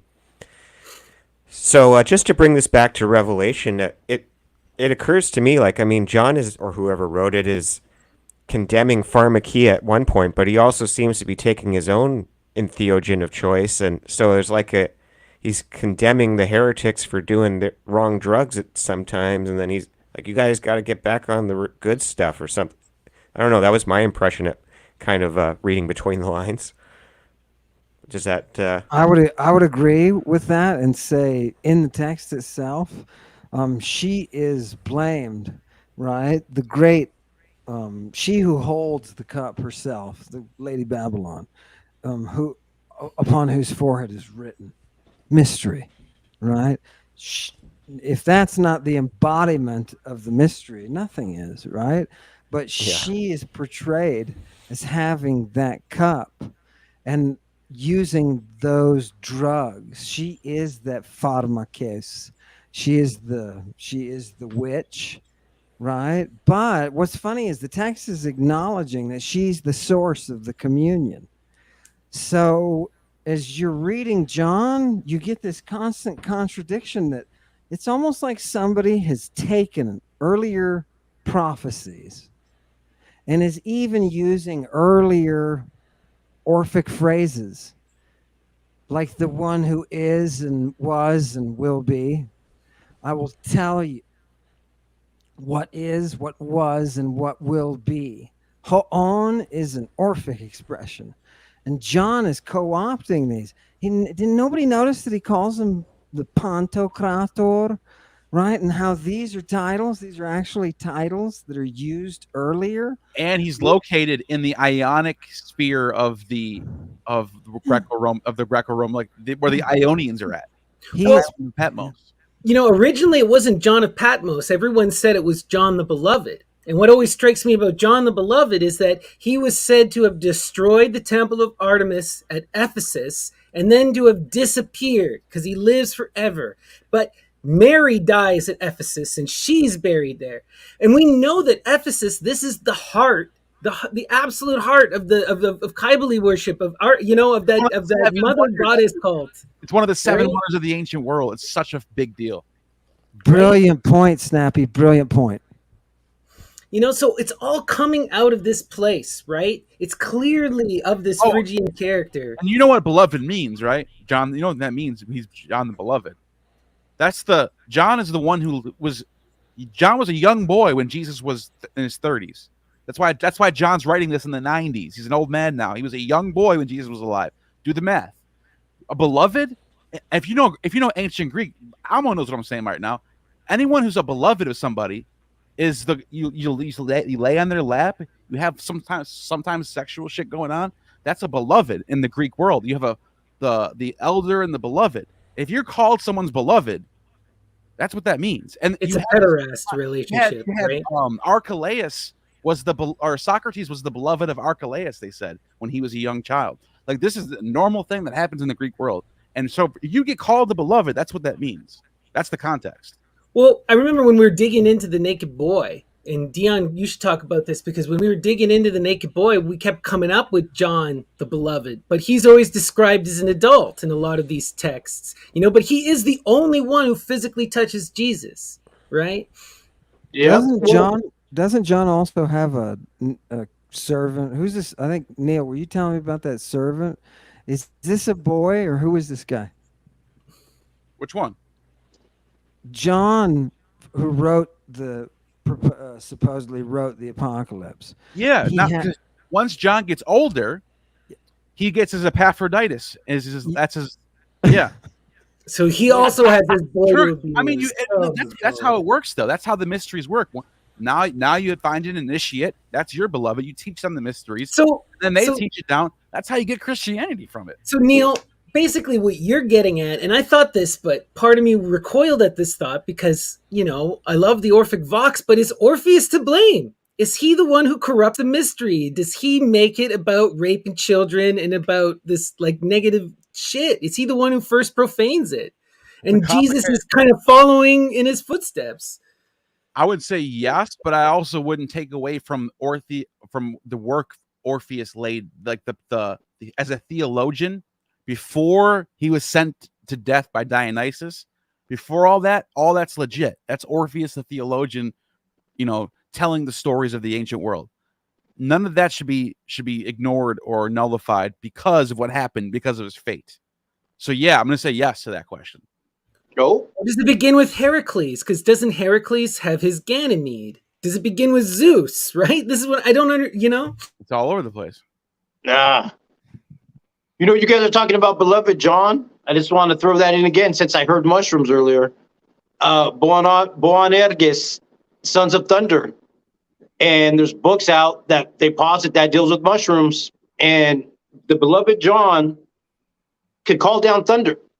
He asked Jesus, "You want me to call down thunder?" And like, no, you don't have to do that. And then the mom commands him. And then the beloved John commands Jesus, says, "Hey, I want to see what you in heaven." And he goes, "Well, you got to drink the same cup." And he says, "I will drink that same cup." Fast forward to the garden, and Jesus is sitting there with the angel going, "Hey, I don't want to drink the cup. I don't want to drink the cup." Well, guess what? Beloved John is there at every step of the way. He was having a bad He has to steal the donkey. Go steal the donkey. Go give me that donkey Seth. It's his birthday today. Comes back with the donkey. He's there at the garden. Don't fall asleep and go into temptation while I go off with the little boy that used to follow me around, that shows up in the cloth, the mummy cloths. John's there. He's the only person that's allowed in at the courtroom because of his connection to the high priest, the beloved John. Beloved John is there at the crucifixion when Jesus says from the cross, "Hey, Mary, this is your new son." Beloved John he's there the whole step of the way. That's the lover. And it's a twin. You got to understand this deals with mushrooms and also with twins. The twin symbology, the hermaphrodite. He's very feminine if you look at the artist's representations of the beloved John. I'll pull it up right now. Yeah. Like I said, deals with twins. You got a masculine twin and a feminine twin. That's because these patriarchal societies just couldn't have a male and female. So let's have two dudes and one can be feminine. Well, yeah, Castor and Pollux were called the Sons of Thunder as well. Snappy, you're on mute. Here, these artists knew this is the common knowledge. So like, this is one artist out of probably 500 that have depicted an image that looks something like this: the beloved and Jesus, young boy on his shoulder, laying on his like a lover. And this is there's not just one of these. I challenge whoever's watching this, look it up. There's probably 500 images like this. Oh, yeah. And if you see the most interesting ones, he'll have an alabastron in his hand, which looks like a scroll, but it's an alabastron. Wow. And there's even something interesting we did in an episode a while back, which was, was it Zechariah? I got to remember who it was, one of the patriarchs. And in order for him to make a oath with the slave had to go between his legs and touch his thigh and go down on him. And it's this act called touching the thigh is a covenant. Look at this one. And so there's lots of stories in the Bible where you got to get down between somebody's thighs. Is he touching the feet, washing the feet is also a drug? They got him on a drug, passed out right now. Look, he's sleeping at the table. Who does that? Well, we also got to understand this wouldn't be like the sleeping thing at the table. You got to look at those old school orgy tables that the Romans had, where they're laying flat on these tables in order to gorge themselves. That's really what Jesus would be sitting on. But what all of this screams to me is, if you look at John, he's beardless. This is a very key thing, and he's the only one of the apostles who appears beardless. And why this is so key is because the Galloi are always beardless, right? The followers of Atagistus are always beardless, right? And there's all this big debate with the scholars about whether or not that you have an Attis in Phrygia. But I think we do, because we see these young men figures who are beardless always with Kybele, So... And these young figures drink from a cup a lot of the time. whether it's Ganymede getting that tansy, or but what do we know what's really in these drinks they're drinking? Notice We've there. done those episodes about the estrogenics. Notice all those young boys, Dion, are the cup bearers, right? They're the ones who bring the nectar. They're the source of the nectar. Yeah, you're way on it. So they hold the cup and they're the source of what's inside the cup as well. Yes, and you can drink from their anus. We have it in the Priapeia, and they used to refer to the cup of Ganymede, and that is drinking out of his rectum. That's the cup. They call it the cup of porneia too. If she has the porneia, right, and she's giving that blood, the same rite can apparently be replicated with a boy's anus. Take your golly and work on them, right? Hey, I'm just reporting what's in the text, right? I mean, it's there. In the sources, that's all. That's all we're doing. Well, do you want to talk about that? Because you looked into, when we were looking at, there's that biblical figure who he's with all. What was that character, Dion? When we were talking about this, who they're turning the boys into oracles, and then the one guy doesn't want to get castrated. I'm trying to remember. Oh, that sounds like some. Wasn't it Daniel? Thank you, Daniel. Oh, Sorry. Daniel. Little too much Daniel Asterion. is a eunuch. Daniel is a eunuch. Well, not for sure, because he doesn't want to. He tells them, I don't want to do it. And so they do a trick because he doesn't want to write. So what the king says, they bring the eunuchs in front of him, or the four boys, which are very beautiful boys, effeminate boys. And he says, hey, you're going to go through a 2-year process where you're going to eat these certain foods and drinks. And Daniel tells, well, what's his name? It's the nose. Is it Shadrach? I'm thinking, no, Shadrach is his buddy. And then the nose is, it's a Persian name because it means the horse's nose. Listen to this, though. First of all, Daniel has no offspring, never married. He was a slave in the time in the Persian Empire when if you were a slave to the highest king of kings, you had to be a eunuch. This is in all the text. You can't go around the king's wife without being a eunuch. So that's right. And Hezekiah's descendants, 2 Kings 20:18 indicates that some of Hezekiah's descendants would one day be taken from Israel to serve in the palace of King of Babylon as eunuchs. And it says, and Daniel, some of your descendants, your own flesh and that blood will be born to you, will be taken away, and they will become eunuchs in the place of the king of Babylon. Daniel fulfills that. It's a prophecy that Daniel fulfills. Daniel's the chief eunuch. Oh, yeah. And the guy he's trained from is called Ashpenaz. Yes. Ashpenaz is the king of the eunuchs, the prince of the eunuchs. Yep. And he puts him through a training program, a 2-year training program. And he even he tries to skimp out on it because he knows they're going to cut him. And he knows he has to take the certain diet. And so he falls in love with them. Ashpenaz falls in love with Daniel, so he doesn't give him all the stuff. And Daniel tells him, don't worry, just bring me in front of the king and he won't care. And the king's like, you look good. And so he passes anyways.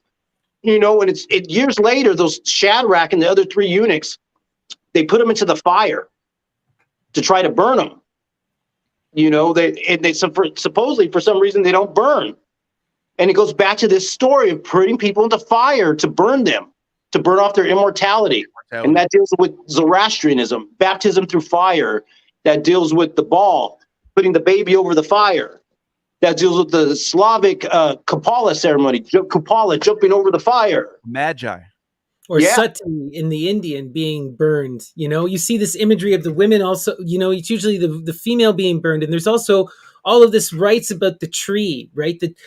This is something that I was noticing that blows my mind. The trees are described as gods and they're described as virgins, and then they're set ablaze. So are these virgins, are they real virgin sacrifices, or are these trees being burned, you know?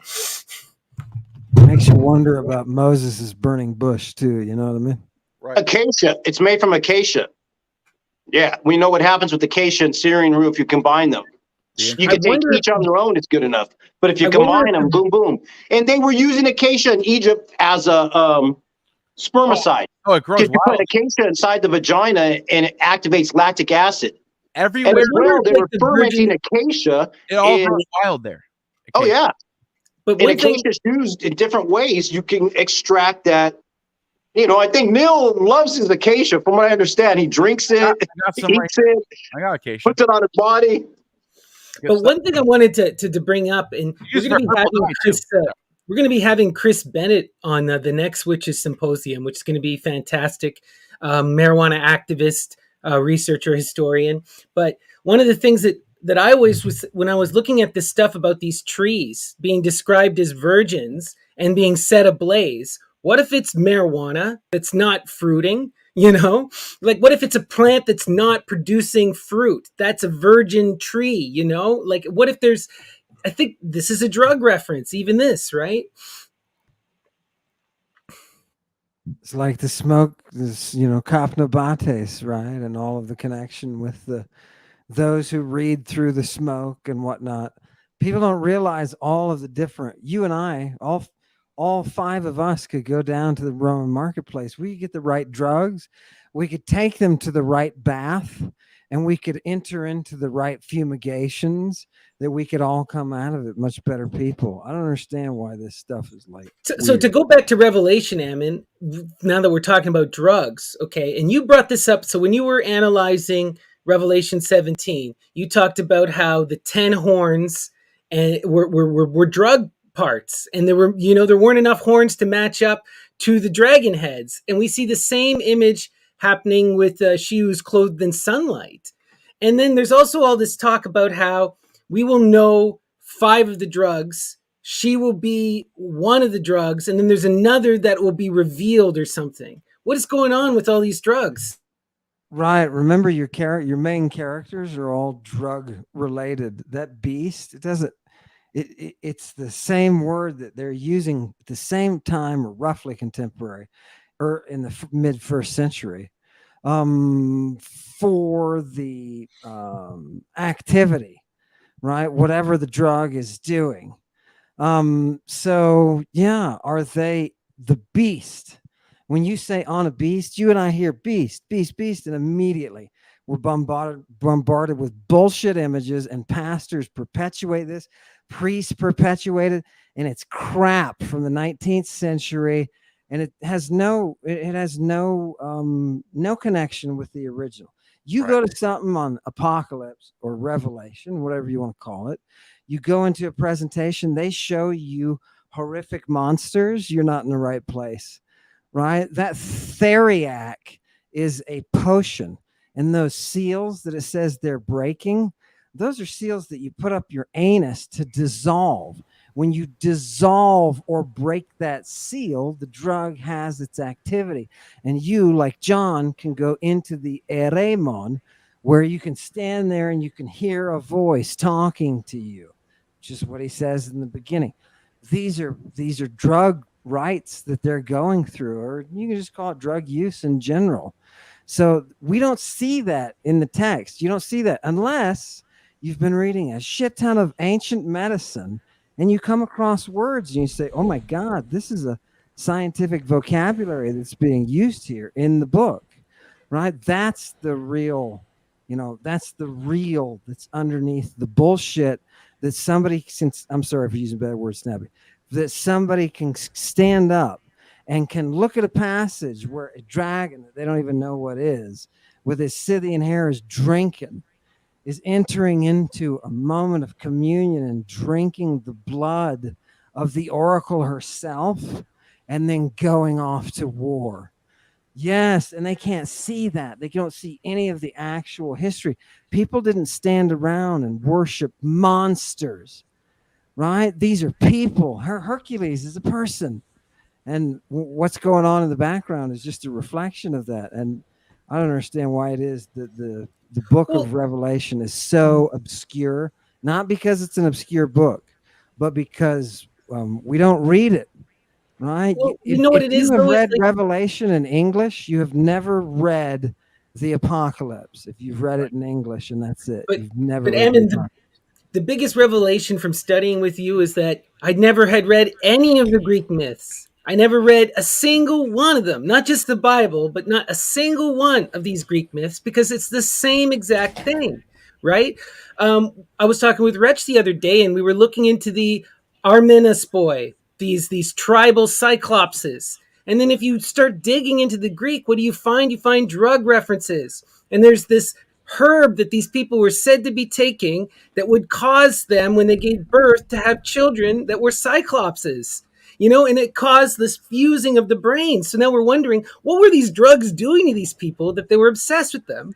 And how was it allowing them to find treasure? Because it's all coded language, right? Yeah, just to clarify, that's from the book Legends of the Caucasus by David Hunt. It's not a Greek myth. It's like the Nart stuff. Well, it's not Narts, but it's from that same region. It's kind of blended. There's many peoples or tribes there. I was going to say, you had me up until brain, up until you say they fused the brain, because in the Greek side, that Cyclops is the one who forges the lightning.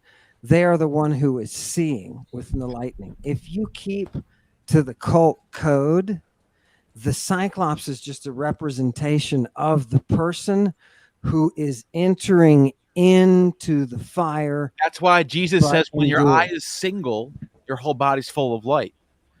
Yeah. I brought up, so the brain thing comes from, because when Wretch was looking into this, he found a drug, and one of the effects of this drug, it could possibly cause you to have children who are born as literal cyclopses, and it could also cause damage to the brain, where you no longer have hemispherical brain. You have one sphere, So we were speculating, what would that cause to a person? Would they be seeing the world in a different light? Because they're clearly obsessed with these drugs. How do they transform a woman or a girl into a Medusa? Right? Exactly. What are they doing with the drugs? Did they have something to genetically play with the individual? Did they have all of these venoms that they're talking about, the 7 heads, the Kephala they call them? All these 7 venoms are used repeatedly, handed down through time. Makes you wonder, is it a special combination of toxins that does something like you're talking about, Snappy, that has some profound effect upon the individual? These people were experimenting and working with stuff that today, it was just, there's no way we could do this. Well, I think what we're getting at with a lot of these myths is we're getting different groups that are transforming themselves in different ways, right? We have the Scythians with the fire red hair and the masculine women, right? We have these Armenispoi. We also have the Gripes, right? Like, it's clear when you get into it that these are not literal monsters in any sense, that these are people who've transformed themselves.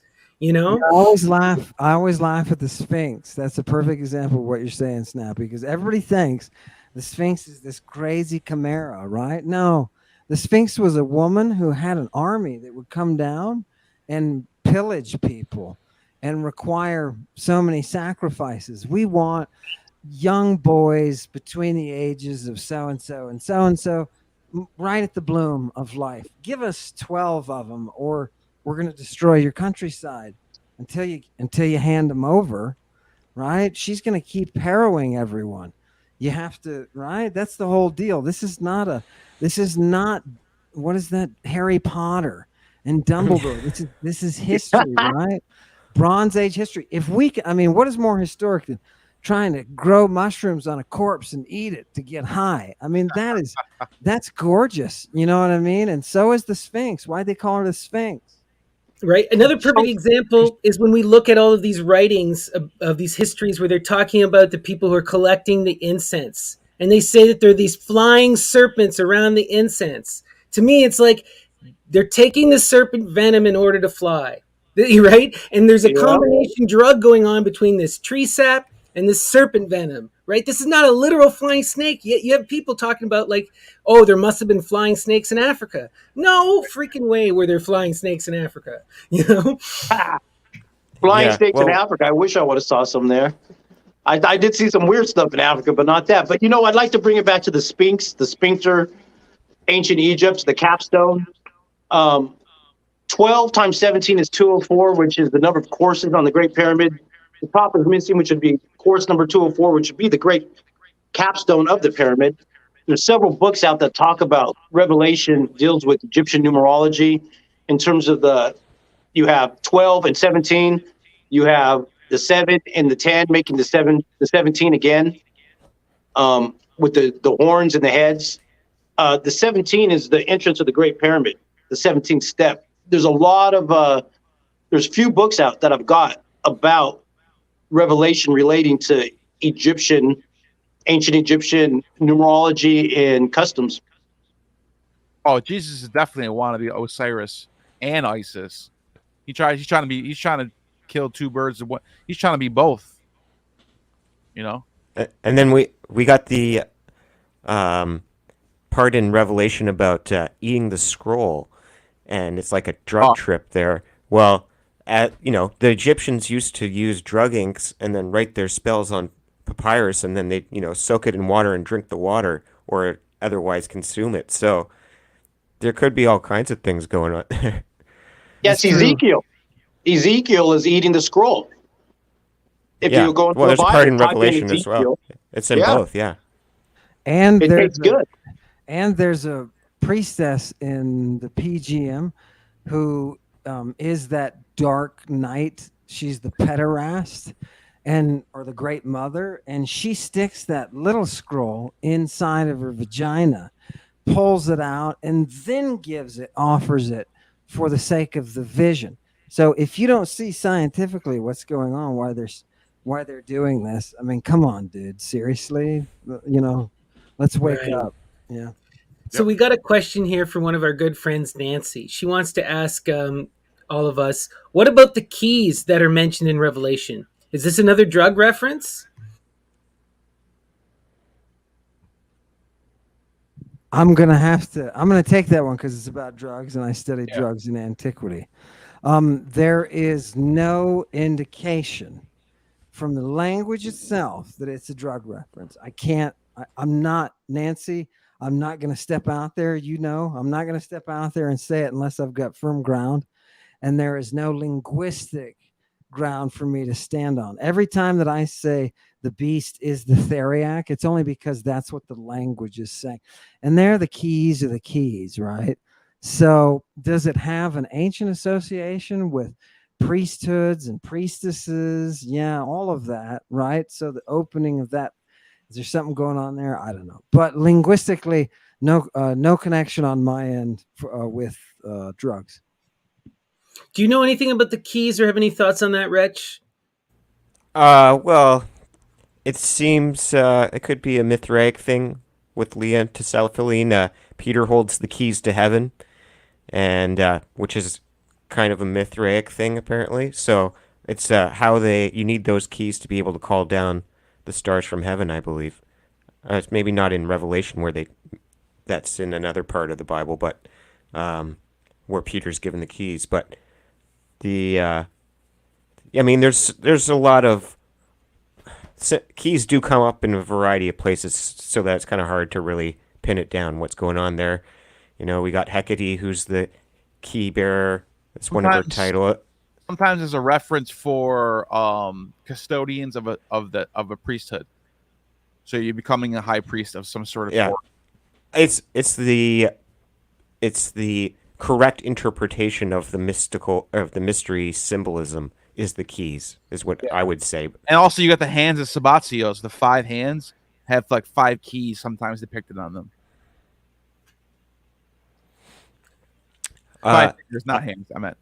One question that comes to my mind is, so we got the woman clothed in the sun, we got the Whore of Babylon. Who is the bride of the Lamb? What's going on with her? She just kind of comes up. Oh, do you want to know the seminarian scholarly consensus? You want to know all? Sure, we'll start with that. I don't think I agree with this, but this is what everyone thinks. The bride of the Lamb is the saved Christian, the saved Christians. It's anyone who has whose okay, it's just the church. Yeah. If your name's written in the book of life, you are the bride.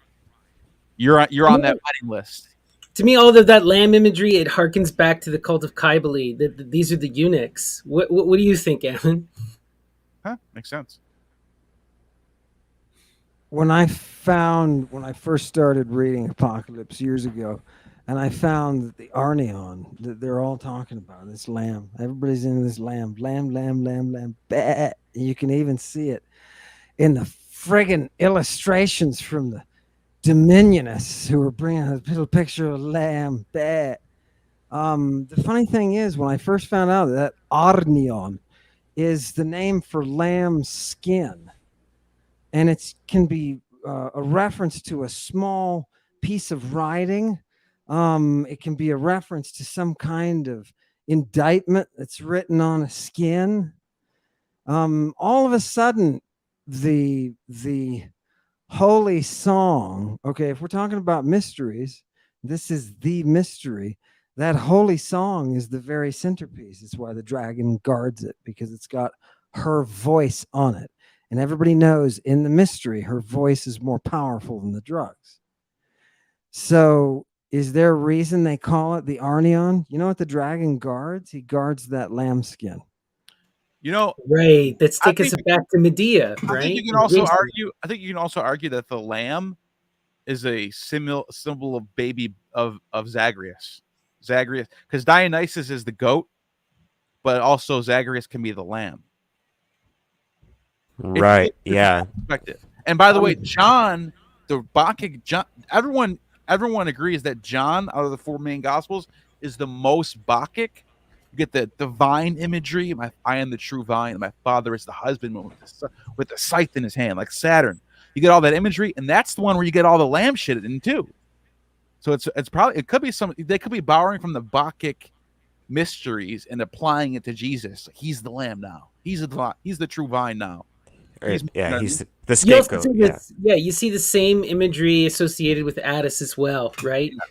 Talking about from the Roman side. And actually, Clement of Alexandria even makes that direct connection to this lamb imagery. So, there's a lot of this going on. I think what it is like we're seeing both, right? Like a lot of these myths have multiple levels of meaning. And one meaning is this, but it's also clearly like it's the spell, right? The song, because the song perpetuates all of this, right?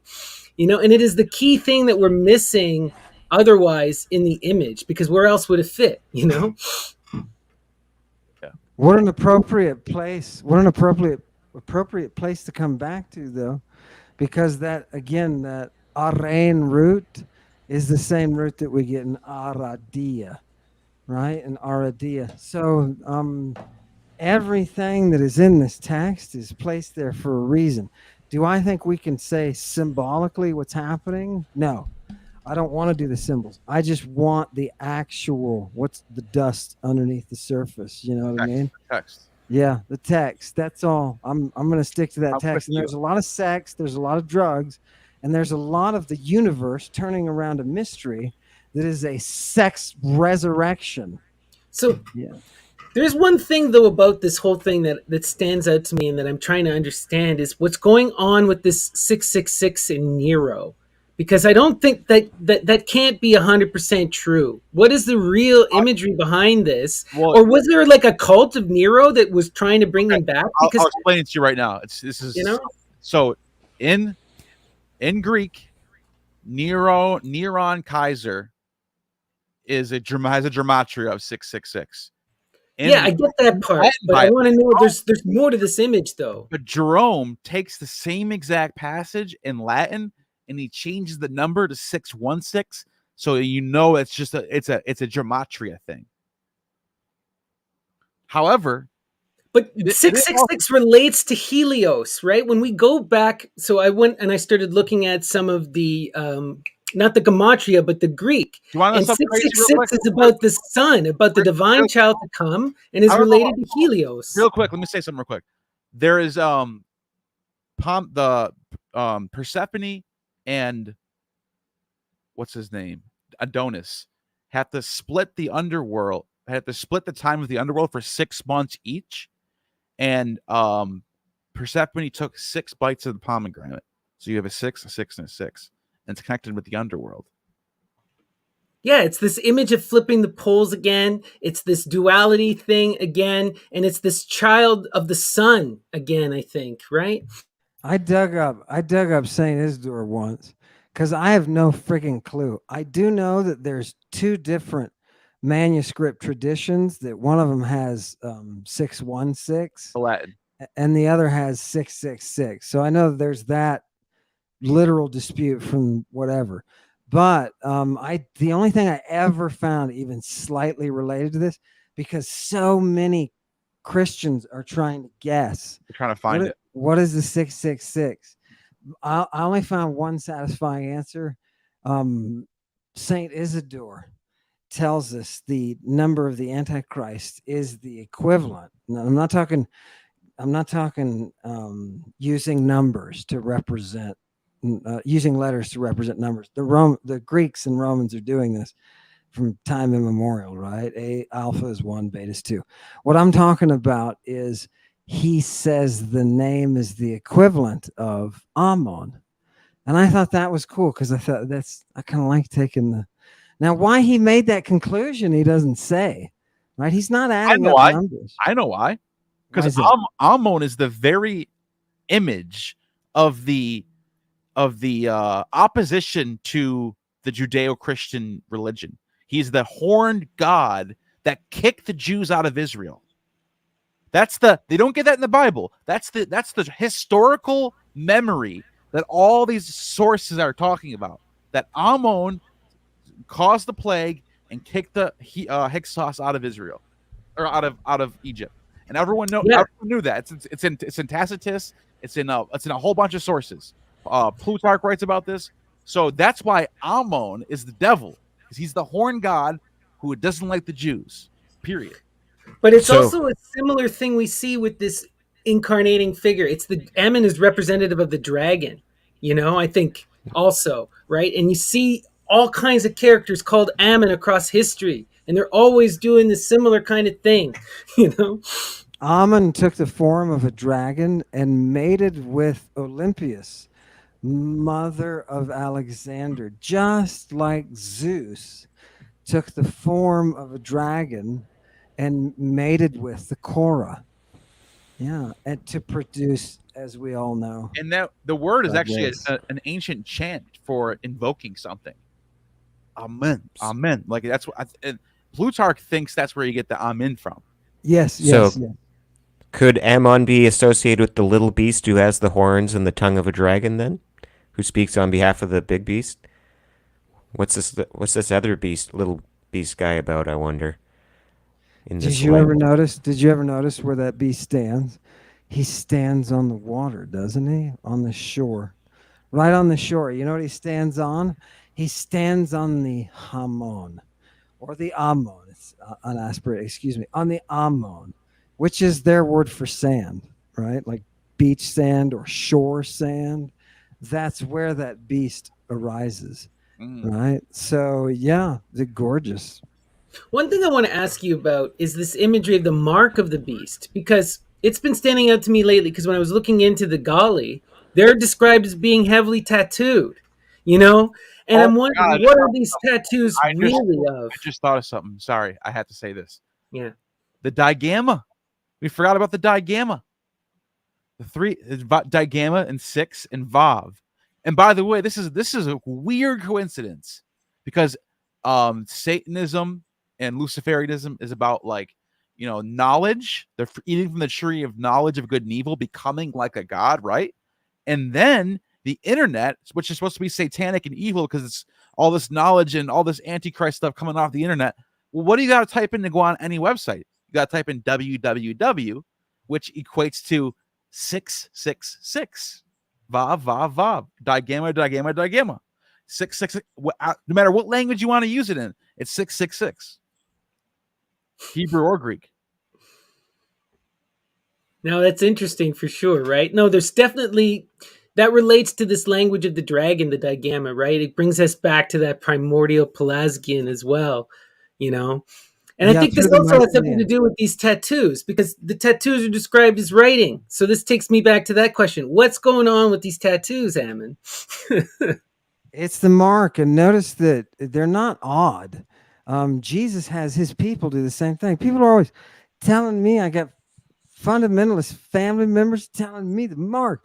Don't take those marks. There's the mark of the devil that you have to. Hey, I want to tell them, you're gonna have to take the mark of Jesus. Where's your Jesus I'm getting the tattoo? Braxis pretty soon.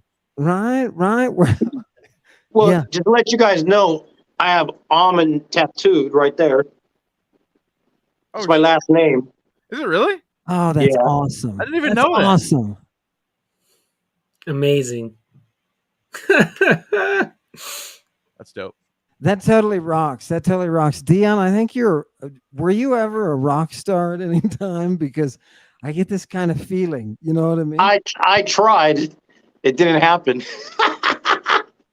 You were rock star adjacent. You know, you told me some pretty damn cool No, stories. you want to know what my biggest stage performance was? It was 40,000 people, and I played congas for Puff the Magic Dragon with Dude, Peter, that's Paul, and crazy. Mary. And Peter, Paul, and Mary are like 50 feet away from me, and I never met them. Damn, you opened up So go Oh, figure. man. Did you get contact high from all the hippies? Because that is like They were all the drug singing, song. and it was like a thing, and it was like a religious moment, and it was because I had met For Puff the Richie Magic Havens. Dragon. I had met Richie Havens, or not, what's his name? Richie Havens. And I jammed out with him, and he says, "Hey, you're pretty good. You should go meet these homies and go play with Peter, Paul, and Mary." And he took me over to the stage, and I went up there and jammed out. Damn. Was that paradise? Was that like heaven? What were you thinking while you were doing it? It's like you Puff the Magic Dragon. That's an amazing Live story. by the sea. This is kind of what I want to end That's on. a, Is this that's a amazing life feeling fulfilled here, story. That's a life fulfilled story right there. right? You had your moment in the sun. That's Right. beautiful. But we're gonna wind down here since we're coming up close to the 2-hour mark, and I don't want to keep people for too long. You know, Ammon has classes to teach, and we all have places to be. But let's just kind of summarize what we've been talking about here, because this is super important, right? We're not trying to dismiss what other people are saying about the myths, but we want to make it clear that there is an Orphic reading, that there's this prevalent symbolism that we see that is connected to this primordial transformative rite, this death and rebirth, this ceremonial wedding. And we didn't And even we mention see it reflected constantly throughout the European and Mediterranean world. we right? didn't even mention that the sea Thasala and Thanatos and Hades are all brought up with Saturn and put in front, and they're cast into the sea. That's Orphic. Those are all Orphic. Those are all gods that are invoked in the Orphic mysteries. So John's trying to say we're gonna win over Thanatos and Saturn and Hades. That's basically what he's trying to say. He's wrong. Yeah, they're trying to create their own absolute tyranny, right? That seems to be what's going on through all of these rites. They want to create their own patriarchal hegemony, you know? And I think what Ammon was saying is that this story is really a history. It is not an apocalypse about the future. It's a description of what happened with Jesus Christ and how he was basically both sacrificed and punished for his abuses of children, and he becomes this image that we see, this dead Orpheus, right? Yep. Well said. Hallelujah to that, right? We all want to praise and worship Jesus Christ, the man. Yep. I got nothing to add to that. That's arrested in a public park at 4 a.m. with a naked boy. Exactly. Love it. Love it. Right. So does anyone else has anything else we want to end off on, or any comments you want to make about Apocalypse? I think we're pretty good. Eh? So I'll give everyone just one last word. You want to leave us with something? We'll start with you, Dion. Stay blessed. Have fun. Enjoy life. That's what the apocalypse is for. 100% is to enjoy life, right? It's to reveal and it's to upset the status quo. So those who are on the bottom are no longer oppressed. We need to flip the poles every once in a while to keep this stupid world working, right? Yeah. All right. How about you, Neal? Do you have any last words for us? I'd say get up at dawn and go watch Lucifer and go check out Lucifer once in a while. He's there every day. He comes and visits. We're all sleeping in. Get up early one day and go see Lucifer in the morning.